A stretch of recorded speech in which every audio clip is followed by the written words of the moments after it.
بسم اللہ الرحمن الرحیم۔ السلام علیکم ورحمۃ اللہ وبرکاتہ۔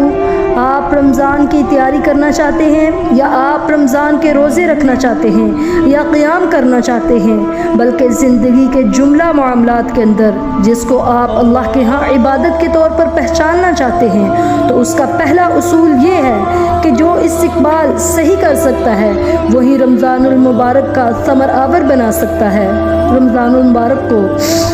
جس کی نیت خالص ہوگی، نیت کا خالص ہونا ایسا بنیادی مرحلہ ہے۔ سینکڑوں لوگ نیت کے دائرے میں ہار جاتے ہیں، اور نیت جب تک وہ خالص نہیں کرتے تو بہت بڑے بڑے اعمال کرنے کے باوجود قبولیت سے بھی محروم رہتے ہیں اور اس کام، اس عمل کی برکت سے بھی محروم رہتے ہیں۔ اسی لیے تو سلف صالحین کہا کرتے تھے کہ نیت کو خالص کرنا سیکھو، یہ عمل کرنے سے بھی زیادہ وزنی عمل ہے۔ ابن عبداللہ فرماتے ہیں کہ دل اس وقت تک درست نہیں ہو سکتا جب تک انسان کا عمل درست نہیں ہو سکتا، اور عمل کبھی بھی انسان کا درست نہیں ہو سکتا جب تک کہ اس کی نیت خالص نہ ہو۔ بلکہ سلف صالحین رسول اللہ صلی اللہ علیہ وسلم کے فرمان کی روشنی میں بتاتے ہیں،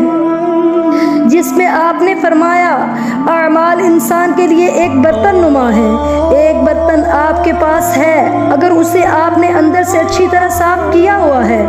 جو کچھ بھی اس برتن میں آپ ڈالیں گے صاف کرنے کے بعد تو صاف ستھری چیز ہی باہر آئے گی۔ اور اگر آپ نے برتن تو بڑا خوبصورت رکھا ہے لیکن اندر سے اس کی صفائی اچھی سے نہیں کی یا بالکل صفائی نہیں کی، تو آپ اگر اس کے اندر صاف ستھرا پانی بھی ڈالیں گے تو وہ گدلا ہی نظر آئے گا۔ جب تک انسان کی نیت صحیح نہیں، اخلاص نہیں، رب کی رضا اور خوشنودی نہیں، اس وقت تک انسان کا نہ ہی کوئی عمل قابل قبول ہوتا ہے، اور نہ ہی وہ عمل بابرکت بن سکتا ہے، اور نہ ہی اس کے اندر روح اور کرنٹ ہوتا ہے جو کسی کو متاثر کرے۔ اسی لیے تو سلف صالحین کہا کرتے تھے کہ جس کے اندر اخلاص نہیں، ساری زندگی سجدہ کرتا رہے، ساری زندگی سجدے میں گزار دے، کبھی متقی نہیں بن سکتا۔ جس بندے کی نیت میں شہرت کی حرص ہے، رب کی رضا مقصود نہیں، یہ ساری زندگی صداقت اور عدالت کی زندگی نہیں گزار سکتا، کیونکہ نبی صلی اللہ علیہ وسلم نے فرمایا ہے انما الاعمال بالنیات، کہ تمام کے تمام اعمال کا دار و مدار نیتوں پر ہے۔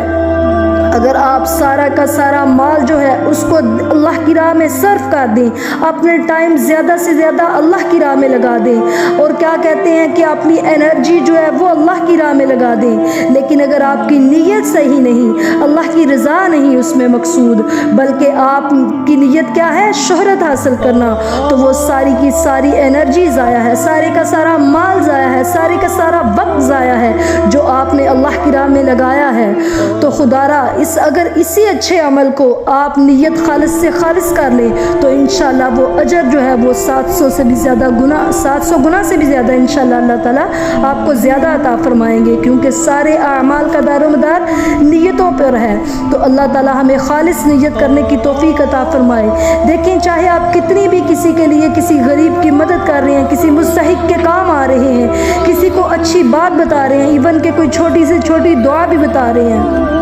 تو وہ بے حد آپ کے لیے اجر و ثواب کا باعث بن سکتا ہے، آپ کی نجات کا ذریعہ بن سکتا ہے، اگر آپ خالصتاً اللہ کی رضا کو سمجھتے ہوئے اور اپنے مسلمان بھائیوں کو دوزخ سے بچانے کے لیے یا دنیاوی مسائل سے ان کو نکالنے کے لیے آپ ان کی ہیلپ کرتے ہیں، تو انشاءاللہ وہ آپ کے لیے بے حد فائدہ مند ہے۔ تو میری اللہ سے دعا ہے کہ جو بھی اللہ کی راہ میں دین کا کام کر رہے ہیں، کسی ضرورت مند کی ضرورت پوری کر رہے ہیں، یا کوئی بھی اللہ کی راہ پہ اچھائی کی طرف چل رہا ہے، تو اللہ تعالیٰ ہم سب کو خالص نیت کے ساتھ اللہ کی رضا کے لیے اور آخرت میں جنت حاصل کرنے کے لیے اور دوزخ سے بچنے کے لیے اچھائی کو کرنے کی توفیق عطا فرمائے۔ اور جو اللہ کی راہ میں نیک کام کر رہے ہیں، اللہ تعالیٰ ان کے کاموں کو قبول و منظور فرمائے، اور اگر ان کے وہ مائنڈ میں تھوڑی سی بھی اگر وہ نیت خراب ہے تو اللہ اس کو صحیح کرے، کیونکہ اللہم طہر قلبی من النفاق وعملی من الریا، کہ اللہ ہمارے دلوں کو بھی منافقت سے پاک کر دے اور ہمارے اعمال کو دکھاوے سے پاک کر دے، آمین۔ اللہ تعالی ہم سب کا حامی و ناصر ہو۔ السلام علیکم ورحمۃ اللہ وبرکاتہ۔